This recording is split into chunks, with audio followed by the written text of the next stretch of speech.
வணக்கம். இப்போ டெக் உலகத்துல ஒரு பெரிய பேச்சு போயிட்டு இருக்கு. இன்டெல், டிசிஎஸ் மாதிரி பெரிய நிறுவனங்கள்ல ஆட்குறைப்பு நடக்குதுன்னு.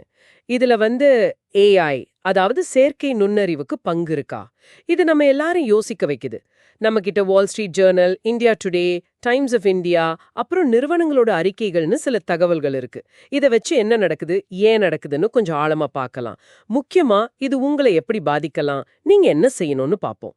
செய்திகள் படி இன்டெல் கிட்டத்தட்ட ஒரு 24,000 பேர், அவங்க மொத்த ஊழியர்கள்ல 15% குறைக்க போறதா சொல்றாங்க.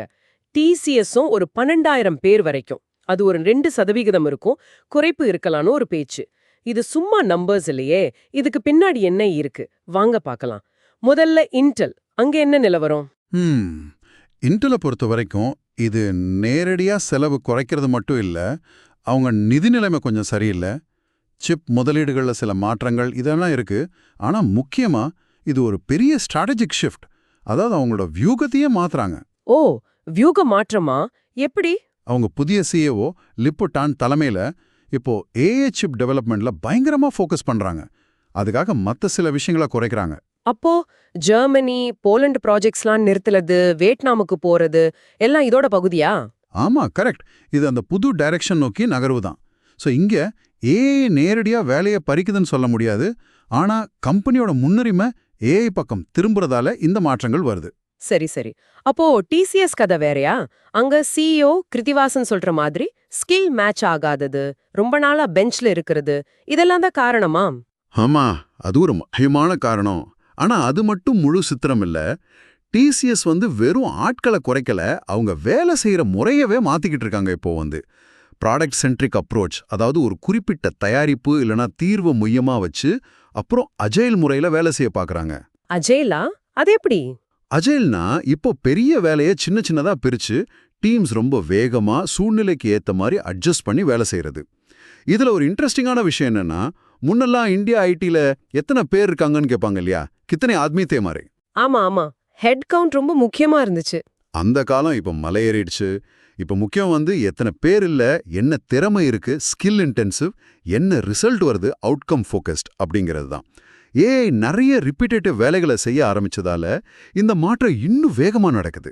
ஓ, அப்போ இது டிசிஎஸ் மட்டும் இல்லாம மைக்ரோசாஃப்ட், மெட்டா, பானசோனிக் இங்கெல்லாம் கூட இதே மாதிரி ஆள் குறைப்பு நடக்குதுன்னு சொல்றது இதனால தானா? இது ஒரு பெரிய ட்ரெண்டா? நிச்சயமா இது ஒரு பெரிய இண்டஸ்ட்ரி லெவல் மாற்றம்னே சொல்லலாம். ஏஐ, ஆட்டோமேஷன் இதெல்லாம் திரும்ப திரும்ப செய்யற மாதிரி வேலைகளை குறைக்குது. அதனால முன்ன மாதிரி ஜெனரல் ஸ்கில்ஸ் போதுங்கிற நிலை மாறி இப்போ ரொம்ப ஸ்பெஷலைஸ்டு திறமை இருக்கிறவங்களுக்கு டிமாண்ட் அதிகமாகுது. இது எல்லா பெரிய டெக் கம்பெனிலையும் இப்போ பார்க்கலாம். சரி, இந்த மாதிரி சூழல்ல நிறுவனங்கள் என்ன செய்யணும்? சும்மா ஆளை குறைச்சிட்டா போதுமா? அவங்க ஊழியர்களுக்கு என்ன பண்ணலாம்? இல்ல, அப்படி இல்ல. பொறுப்பான நிறுவனங்கள் முதல்ல அவங்க ஊழியர்களுக்கு மறுபடியும் ட்ரைனிங் கொடுக்கணும், ரீஸ்கில்லிங் பண்ணி புதுசா தேவைப்படுற வேலைகளுக்கு அவங்கள மாத்தணும், ரீடிப்ளாய் பண்ணணும். எந்த மாதிரி துறைகள்ல? குறிப்பா இப்போ ஏஐ அவ்வளோ சீக்கிரம் ரீப்ளேஸ் பண்ண முடியாத ஃபீல்ட்ஸ் இருக்கு இல்லையா, சைபர் செக்யூரிட்டி, ஆமா, இதுலெல்லாம் ட்ரைனிங் கொடுக்கலாம்.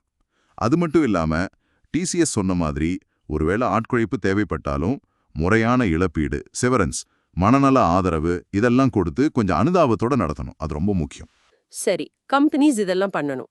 இப்போ தனிநபர்கள், நீங்க உங்களோட வேலையை தக்க வச்சுக்க உங்க எதிர்காலத்துக்கு நீங்க என்ன செய்யணும்? இது ரொம்ப முக்கியமான கேள்வி. இப்போ என்னன்னா, உங்க ஸ்கில்ஸை நீங்க அப்டேட் பண்ணிக்கிட்டே இருக்கணும். அதுதான் ஒரே வழி. முன்ன சொன்ன மாதிரி ஏஐ அவ்வளவா பாதிக்காத துறைகள், cyber security, devops, embedded systems, இல்லனா இன்னும் அட்வான்ஸ்டா குவாண்டம் கம்ப்யூட்டிங், இதிலெல்லாம் கவனம் செலுத்தலாம். அப்புறம் இந்த பெஞ்ச்ல இருக்கிறது? ஆமா, ரொம்ப நாள் ப்ராஜெக்ட் இல்லாம பெஞ்ச்ல இருக்கிற நேரத்தை குறைக்க பார்க்கணும். ஆக்டிவா புது கோர்ஸ் படிக்கிறது, நீஷ் சர்டிஃபிகேஷன்ஸ், அதாவது குறிப்பிட்ட துறைகள்ல சான்றிதழ் வாங்குறது, இல்ல கம்பெனிக்குள்ளேயே வேற டிபார்ட்மெண்ட்ல வாய்ப்பு இருக்கான்னு பார்த்து முயற்சி பண்றது, இதெல்லாம் உங்க ரிஸ்க் குறைக்கும். சுறுசுறுப்பா இருக்கணும், அப்டேட்டடா இருக்கணும். ஆகா, இன்டெல், டிசிஎஸ்ல நடக்கிறத பார்த்தா இது வெறும் செலவு குறைப்பு இல்ல, இது ஏஐ காலத்துக்கு ஏத்த மாதிரி கம்பெனிஸ் தங்களை மாத்திக்கிற ஒரு பெரிய மூல போராட்ட மறுசீரமைப்பு, ஒரு ஸ்ட்ராட்டஜிக் ரீசெட். கரெக்ட். ஏஐ நேரடியா நம்ம வேலையை புடுங்கலனாலும் நாம எப்படி வேலை செய்யறோங்கிறத கண்டிப்பா மாத்துது. பழைய சிஸ்டம்ஸ் மாதிரி இன்னும் லீனா ஸ்மார்ட்டா வேலை செய்யற மாதிரி அமைப்புகள் வருது. சரியா சொன்னீங்க.